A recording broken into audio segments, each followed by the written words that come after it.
আমরা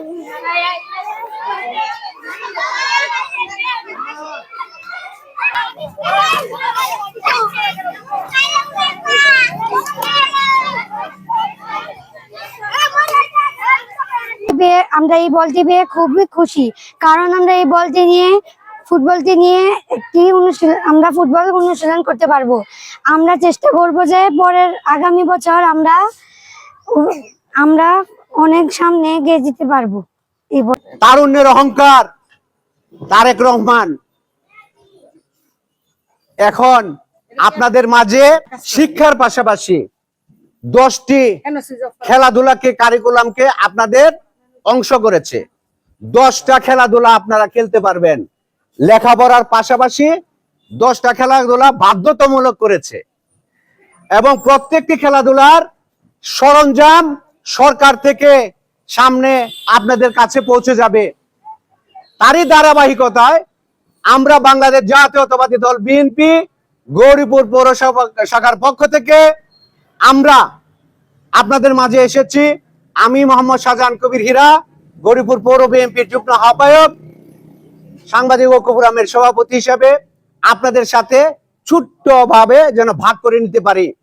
আপনারা আগামী দিনের ভবিষ্যৎ, আপনারা যেন সামনে মাদক থেকে সন্ত্রাস থেকে দূরে থাকেন, তার জন্য আমরা সরকারের পাশাপাশি আমরাও বল নিয়ে এসেছি। মেয়েদেরকে আমরা একটি বল দিব, ছেলেদেরকেও আমরা একটি বল দিব এবং এই বল খেলার পাশাপাশি তোমরা যেন মাদক এবং অন্যান্য যে সন্ত্রাসী কার্যকলাপ থেকে দূরে থাকবা।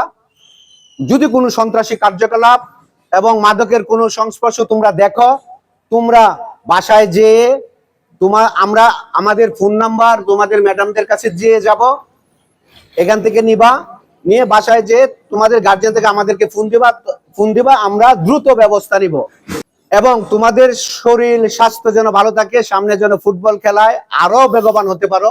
পৌরসভাতে আমরা তোমাদেরকে নিয়ে মেয়েদের 2টি টিম, ছেলেদেরকে 2টি টিম করব পৌরসভার প্রাথমিক বিদ্যালয়ের, এবং তোমাদেরকে আগামী প্রতি সপ্তাহে একদিন করে কোচের মাধ্যমে ট্রেনিং দেওয়ানো হবে, যেন সামনের খেলাগুলোতে যেন জাতীয় পর্যায়ে তোমরা অংশগ্রহণ করতে পারো। সেই ধারাবাহিকতায় আজকে আমরা এসেছি তোমাদেরকে বল দিতে, তোমাদের এই 9 নং ওয়ার্ডে গোলকপুর সরকারি প্রাথমিক বিদ্যালয়ে। যারা আয়োজন করেছে এবং আয়োজনের পিছনে যারা আছে তাদের প্রতি কৃতজ্ঞতা এবং ধন্যবাদ জানাচ্ছি। আমি আসলে এই গোলকপুর স্কুলের ছাত্র, ক্লাস 1 আমি স্কুলে পড়েছি। তারপরে আমি কালীপুর চলে যাই, ওইখানে আমি ক্লাস 2 থেকে কালীপুর সূর্যবালা প্রাইমারি স্কুলের ছাত্র। তো আমার স্কুল জীবনটা আসলে এই স্কুলেই শুরু হয়েছিল, ওই পাশে স্কুলটা ছিল আর কি। তো আজকে আমি গর্বিত যে আজকে এই একটা অনুষ্ঠানে আমি নিজে উপস্থিত হতে পারছি। পাশেই যে জেলখানাটা যেটা আছে আর কি, এটা তো মাঝখানে যে পৌরসভার বর্জ্য ফেলা হয়েছিল, ওইটা সকল ছাত্র ছাত্রী যারা আছে তোমরা আন্দোলন করছো, আমরাও আসছি, পরবর্তীতে জেলখানার ভিতরে এটা নিয়ে যাওয়া হয়েছে। তো এটারে ডাম্পিং স্টেশন হিসাবে অলরেডি আমাদের পৌর প্রশাসক চিঠিপত্র চালাচালি করছে, ওইটা ডাম্পিং স্টেশনে হওয়ার কথা।